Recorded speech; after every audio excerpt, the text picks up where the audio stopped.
one of my closest friends told me that her father was gonna die from cancer in about 3 weeks, and his dying wish was to see Queen of My Dreams. That in one sentence can, sum up the life of most brown parents. It's that, like, yeah, we're just gonna do whatever we're gonna do, and they're gonna have to deal with it. It's because we're Indian, that's exactly why we have to tell a Pakistani story, because that's the most intelligent thing to do. It started, over 13 years ago, processing whether I could be queer Muslim and love Bollywood romance. It's not in the script, and these kids aren't gonna talk back to us. Let's say whatever we're gonna say, So it was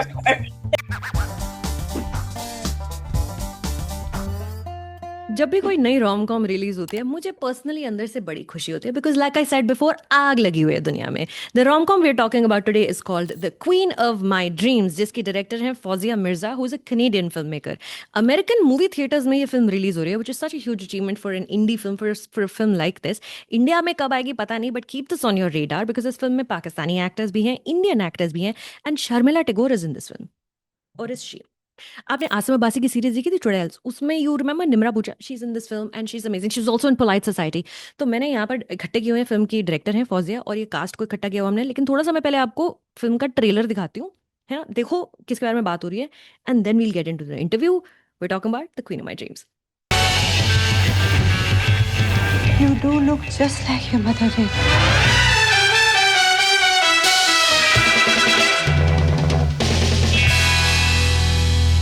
Hi, Fawzia, Amrit, Ayana. It's nice to meet you, everybody together. Good to see you. Hi. Come on, look at us. It's four women. It's four women. We're talking about a movie that one of us has made. Come on. Hi. Hi. That's more like it. Hi, Nimra. Hi, Hamza. Hello, hello, hello. Hi, my name is Sucharita, and I think I have a couple of minutes to chat with you guys. That's Perfect. lovely, Sucharita.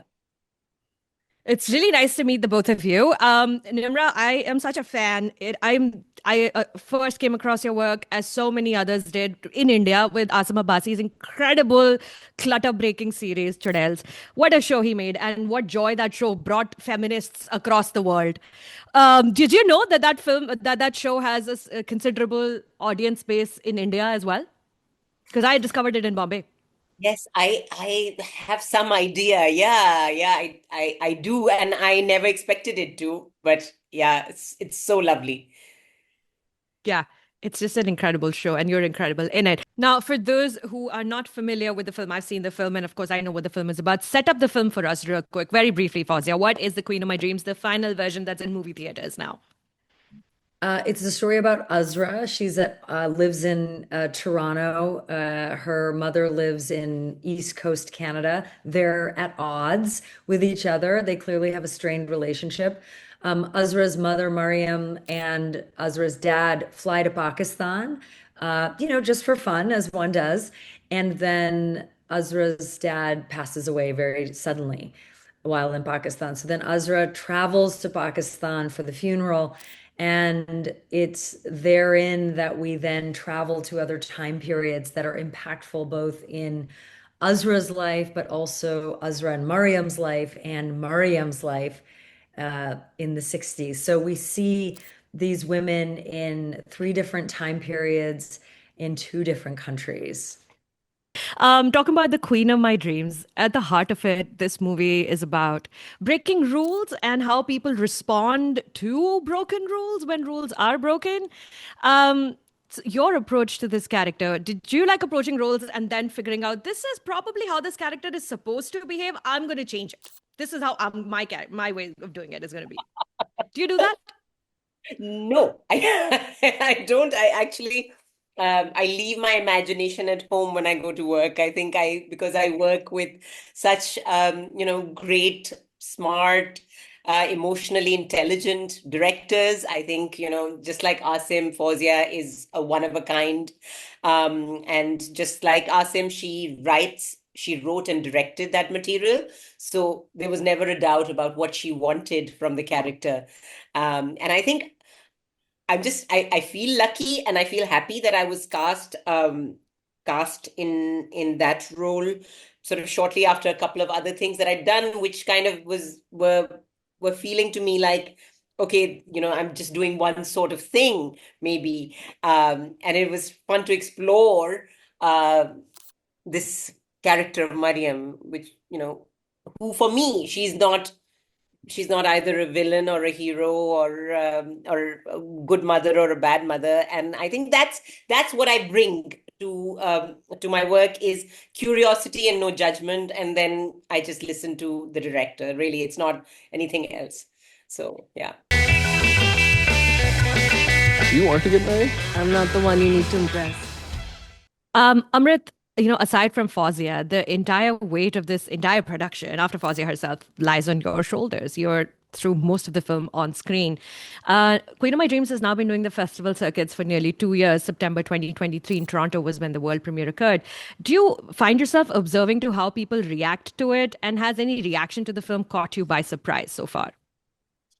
So many. I mean, this is my first feature film, so definitely. So I shouldn't say first feature film I led in, and to be part of a film that's taken so long to, the journey of it and understanding it and being close to it is really special. I'll tell you a story I told another interviewer just recently. So a month ago, one of my closest friends told me that her father was going to die from cancer in about 3 weeks, and her father was from Karachi and had only seen Karachi in his childhood, and his dying wish was to see Queen of My Dreams in theaters. So the whole their family rented out a theater and just had immediate family because he wanted to see Karachi as he knew it as a child, and he'd never seen it again. And so that was a moment that was very special for me. And I did a little hi, thank you so much. And that was a memorable moment that I could be a part of art that makes people feel seen.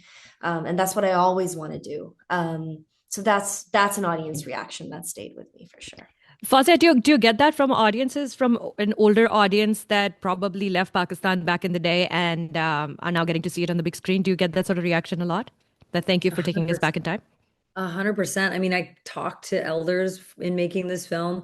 In Karachi, there was a friend of mine's dad came to set and visited, and they talk about it like the golden years of Pakistan, the golden era, the time that we don't talk about because we can't go back there anymore, the time we don't talk about because it's not possible anymore, the time we talk about that's long gone, that you may have some photographs of, but also the places are gone, the structures are gone. And so it's been really moving to hear from, we talk about the intergenerational storytelling, but it's wonderful to hear from the people, right? The people of the different generations, whether they're 80, 60, 30, or like, Ayana's, a teen and is feeling that impact. And it's so cool. Like, I don't know how to describe it, except it's so cool to be able to make a story about those generations, but also feel the impact within the generations. Yeah. Nimra, I've interacted with Fawzia quite a bit in person. We keep running into each other at film festivals in LA and things like that. And being around her means being in the presence of really fierce joy. She's such a joyful, fiercely joyful human being. Is it more freeing to work with a filmmaker like that? Perhaps you feel more secure as an actor, as a female filmmaker, especially with a female filmmaker?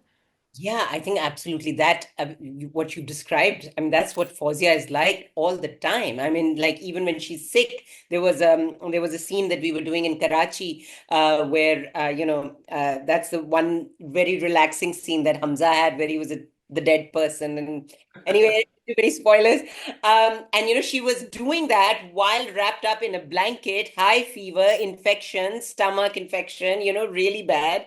So she never really, I mean, I would imagine that like Shah Rukh Khan would be that person. I think the closest that I can think of is somebody who's like switched on all the time, always has something to say. It's like always something nice to say, something important to say about the other person. I walked down a street in Toronto with her, and it's like she knew everybody, like, the people selling newspapers, like the hot dog wala, people on the street. So that kind of energy, I think she's brought it all to the film. But she definitely had it all on set. as well. And her directions are not very, it's again like she tells you exactly what to do, and it's something very small that she needs Mm. to get because that she has the whole film in her head.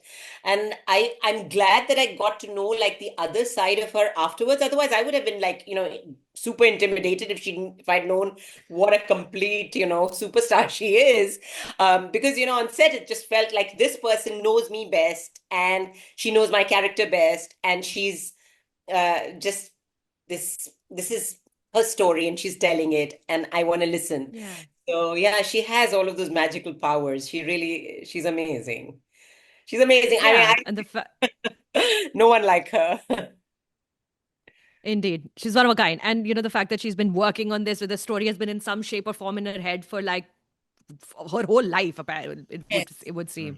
Fawzia, congratulations for getting this film in movie theaters. This has been a long time coming for you, right? When did this thing first come to you? What, 12 years, 13 years ago? Your one woman play, is that when you started doing this, The Queen of My Dreams? It started, yeah, over 13 years ago, processing whether I could be queer Muslim and love Bollywood romance. And then I made a short film in 2012. It was a 3-minute short film packed with a lot of story and a lot of processing. Um, Yeah. and really, I was trying to make an art piece that my friend helped me turn into a movie. And then Yeah. at the time, because I was a actor, I wanted to do a one-person play. So then I did Me, My Mom, and Sharmila, the play, which I felt so lucky that I got to perform in Chicago at the Chicago South Yeah. Asian Film Festival for Sharmila Tagore herself. Then I made a film in 2017, Signature Move.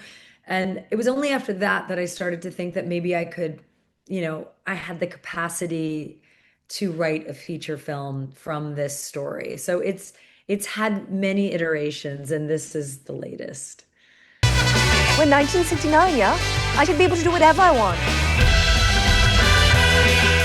This is already an award-winning role for you. You won a major award in Canada for this film, and you've spoken, and in your award acceptance speech as well, and in other places as well, you've spoken about the importance of, feeling like the Indian and Pakistani solidarity coming together, because we do. The film also just, talks about that we all come from the same land, we're the similar kind of people, we're watching the same kind of movies, we wear the same kind of clothes. Has that feeling intensified over the 2 years since this film has been out and more people are watching? And, sort of connecting to my previous question, reactions to the film. Oh my God. I mean, we can't ignore that there was a war that just happened or is happening, right? And I'll tell you, this is not my story to tell, but I believe distribution and the time that the war started was the same week, right, Fawzia? Do you remember the date timeline? I think we announced it around the same time. Yeah. The same time. And so Yeah. there's so much energy of an Indian distributor being told, why tell the story? Why tell this story? There's so much energy in the world right now towards hate, and it's so unintelligent. It's Yeah. because we're Indian, that's exactly why we have to tell a Pakistani story, because that's the most intelligent thing to do, and vice versa, because love is the most intelligent thing. So yes, I feel it far more intensified as the hatred is intensifying in the world, that Yeah. border conflicts are in the way of love. And I'm so proud right now to be an Indian promoting this film. Well, and I have to say, like, too, it was so cool to cast Amrit in this role, because there was just, it's like, what are there's the movie you make, right? And people watch it and it's on screen, but the story of making the movie, and also the story of like what happens to folks after they get to make the movie. Like, we had people who worked on the crew that got to get their visas to travel to film festivals in Canada and the United States, who never would have gotten that access if it weren't for the movie. Like, it's such a benefit of doing the work. Pakistani crew. Pakistani crew, Pakistani producing team, Pakistani costumers. Like, it was incredible. And then I loved when, Amrit's family originally is from Sialkot, which is in current day Pakistan. And so Amrit got to go back to the land of her ancestors, and then also go to these incredible gurdwaras in Yes. Pakistan by virtue of making this movie. So there's this incredible story that I love, that the art gets to be beyond the screen. Yeah. right? It Yeah. includes people, Yeah, I just and it, want to add to that. Yeah, I went Yeah. to Dona Sahib and um, that was really important. I stayed there for a couple of days and I spoke to a priest at that time and I decided to give so much of my wealth to a theater I opened as I opened with 16 other people as a result of this movie because I realized that art is the way to go. And yeah, this film being released in US right now at this time is so Yeah. important.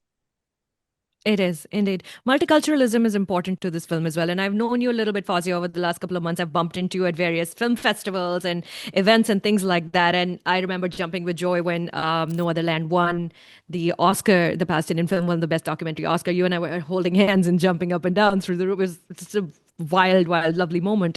But multiculturalism is important to this film as well. You see Bollywood films, but you also see an Urdu speaking Chinese woman in Karachi. There's a transgender air hostess who's not a victim. She's a winner. Pakistani lives defined by Hindi movies. Young Mariam's first friend, like we just said, was Jehovah's Witness. Talk to me more about that, of infusing that into the art that you create. I love that you experienced all of that because it was deeply intentional. You know, the world we live in is often seen in sort of like one bucket. It's just there's only one person that might exist, one kind of person in Pakistan, one kind of body. And as we know, there's all shapes, there's all kinds of people. And so, you know, while this movie can't be about all of it, it was really important for me to find moments where we could not just about acknowledging, but populate the world as it actually is. Trans people are not just exist in Pakistan, trans people have been thriving in the subcontinent since there were people in the subcontinent. And it was really important to sort of acknowledge and create an aspirational character because again the stories of the victimhood of transness and the only seeing trans people at weddings clapping and dancing is something that having consulted within the trans community in Pakistan and in Karachi, I was like reminded that that's been done and it's enough. We're tired of it. And so I actually rewrote a scene in order to create aspirational stories. And like people often are like, I've never met a trans person. And I'm like, that you know of.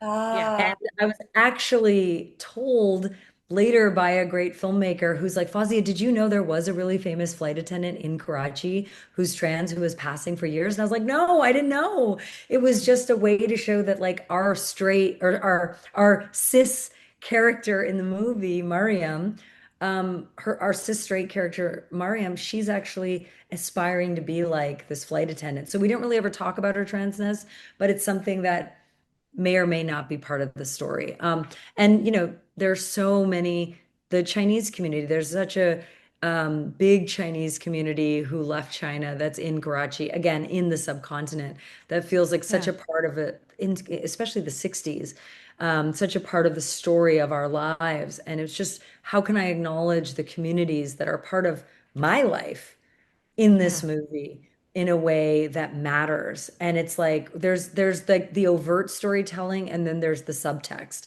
And I care so much about subtext. It's like I want to feed you stories that you don't even, and feelings and experience and change and impact you without you even knowing you're being impacted sometimes. Oh, yeah, I was inspired by the Beatles. Chai badi zabardast hai, auntie. I do hope Mariam made it. Well, Hamza has the most enviable position an actor can have in this film because he has two romantic leads, two actors who are playing the same character, but two actors who he's paired opposite. What was the process of switching between the two like, Hamza? Because it could have been easy, I don't think. I mean, it was great. The good thing about it was that we went about, well, one, the good thing about it is one of them is Nimra Bucha and the other one is Amrit Kaur. That's good. You know what I mean? A win is a win. We're not gonna, we're not gonna complain about anything there. But what was great is that there were two very distinct time periods when I was playing older Hassan, we were Nimra and I were paired together, and we really got to enjoy like later on in life things like eating chawal with our hands and making bad jokes at each other and having that freedom to be fed up with each other. And it's just so easy to Yeah. get into that. There's this like home feeling कि यार अब तो घर ही आ गए हैं. So it's just there wasn't any formalities like when we showed up. I came into it with not a lot of time to prepare, so I was kind of just in cosplay of my own father. And then, Nimra offered such a great partnership there where I felt comfortable to be just like, yeah, I'm just gonna do some dumb shit and it'll be fine and it'll be great because like that's ultimately like you have that in a relationship. So I got to explore that aspect of it. Then we had a clean break and we flew to Pakistan where I kind of because as you say that did an older or the younger playing of Mariam informed like her portrayal of Mariam in that sense, but I sort of went into older Hassan intuitively from my knowledge of my father, and then I kind of get to throw it all away because younger Hassan has no idea what older Hassan is going to turn out to be. So I'm just like, Chalo, Love. now I get to have a lot of fun being like the ideal version of the things that I would have done if I had those opportunities with when I hear my dad talking about the golden age of Karachi, and he used to be this hot shot engineer, top of everybody's list of just like of the rishtas and stuff like that, and I'm like, I don't actually know if there's truth to any of what he's told me. Because like, oh yeah, man, line lagi huई thi, everybody wanted me, but I wasn't ready to settle down, and I'm just like, all right, cool. So now I got to live through that, and I got to do that with Amrit, and we get to explore the beginnings of a relationship, and that was kind of in a very real way because it was two different environments and two different partners. Like the dream job actually was two jobs, and it was perfect in that regard because we filmed two very cohesive stories in essence, but we went from filming in Halifax, which is, I don't know if you've heard, is nothing like Karachi, with with a Canadian crew and everything like that, and the through line of Fawzia Mirza's vision. That's what carried us to this completely other circumstance of fully Pakistani crew. In that, pet kharab ho gaya hai, ye ho gaya, wo ho gaya, and everything is just like, all right, now you get to film this other experience, and then obviously the way it was beautifully shot and stitched together by the editors, and now people get to enjoy it as that. Yeah, honestly, dream job without with no hesitation or exaggeration, truly. I mean, but I bet it must be freeing to be able to play an old man who's just sitting with his wife, farting on the couch, watching TV with the family. It must be incredibly freeing to play that version. It's so true to my life now that you know what I mean. I'm like, yeah. The thing is that I think it was as you age, you don't lose mannerisms, you don't gain. The only thing you lose is apology for what you already have in you. So I think to Damn have the right, liberty yeah. to be just like we had this behind the scenes thing where like we're all watching TV as a family, and Nimra and I, we just like started riffing and singing out loud and annoying our kids and everything like that, and we were just like, that didn't end up making the final cut, but that in essence was the relationship where we're just like, we're just gonna do whatever we're gonna do and people are gonna have to deal with it. If that, I feel like if that in one sentence can sum up the life of most brown parents, it's that, like, yeah, we're just gonna do whatever we're gonna do and they're gonna have to deal with it, and that's that. It's my roof and stuff. And Yeah. we had a lot of fun doing that. I think there was this, we both have children, and I feel like we both have this thing of like, okay, we're gonna have so much fun with this because here is where we get to get away with it. You know what I mean? Like, no, Yes. it's not in the script, and these kids aren't gonna talk back to us. Let's say whatever we're gonna say, So it was you know what I mean? Exactly. You know what I mean? Sab Like, nikal do. yeah, exactly. So yeah. Yeah, How, absolutely. and if this was set in the 2000s, then you would also have a mobile phone in your hand and watching reels on full Yeah. volume, TikTok on full Exactly. volume, and your kids just Like being like, Dad, long distance conversation to be like, ha, आवाज आ रही है? on Ha, loudspeaker. ha. You know what I mean? Like, yeah. So There's going to be a lot of times in your life where you are going to like things that other people don't like. Now, Ayana, your part, I think, is for me was the most moving part of the film, because you're sort of playing a younger version of Fawzia herself, right? Moving away from to a different country with different kind of people and becoming friends with a Jehovah's Witness. So did Fawzia sit you down and express to you how layered and nuanced this, and how personal this portion of the film was to her before you started shooting? Yeah, we had multiple conversations, I think, about I think the meaning of the character, and how are we going to portray. I think every scene that we filmed was a different conversation about what it meant, and explaining how it connected with the other scenes from the future, and also the past. And so there was a lot of conversations about how this is important to the whole of the story, but also important for audiences. And Fawzia, I'm so thankful, who is literally helped me so much realize the character that I was playing, which I think she's made me a better actor from this movie. And I'm so thankful for you. And yeah, I think those are the conversations that we had. Well, and to Ayana's credit, when we were auditioning actors for this role, when we saw some great actors, she had such a great note on the script, and I think really made the movie better. It was this moment where the two young girls, Ayana and the other young girl she's at the birthday party with in the 80s, and they almost have an intimate moment. And originally the script had it going a little further. And Ayana just really had a note of like, I want to do this movie. I love this script. And I wonder about this scene and how far it goes. And I really thought about it, and I took the note, and the way it's scripted in the movie is because of her note. And I'm so glad it's better because of it. So Bold really choice. smart. Yeah, really smart, teen like actor, like just like excited to see what happens next for her. Guts. Giving your director a note on an important scene like that. Bold choice, and I'm all here. I'm all for it. I'm being told that I have to wrap now. Braden's sending me messages, so I have to wrap. Congratulations on your theatrical release, ladies. It is quite an achievement, and I wish you all the luck, Fawzia and Amrit and Ayana. Thank you so Thank much. you. Thank you for all your love and joy in general and for this film. We need you. Yes, I will see you around. 100%. Nimra, you're a queen. I love you. You're amazing. And thank you for chatting with me today, the both of you. Thank you. So much. Thank you. All right. See you. Bye.